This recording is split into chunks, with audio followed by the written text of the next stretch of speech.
So welcome to our next series on learn how to download or get TikTok Live Studio on your computer. Either you are using a Mac or a Windows. In our tutorial today, we are using a Windows machine. So the first series, we downloaded the application.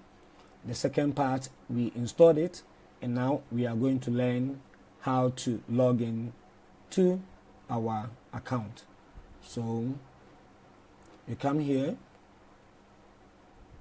and you choose which login option that you want. If you remember your username, your password, you can enter them. If you have logged into a TikTok app or the TikTok on a browser, you can use this session. You can also go to TikTok on your mobile phone and go through this process and scan the code and you'll be logged in. There's an option to also use your telephone number. Those people who use their telephone number to log in, you have this option also here. So I am going to log in with my TikTok account since I've logged into my browser.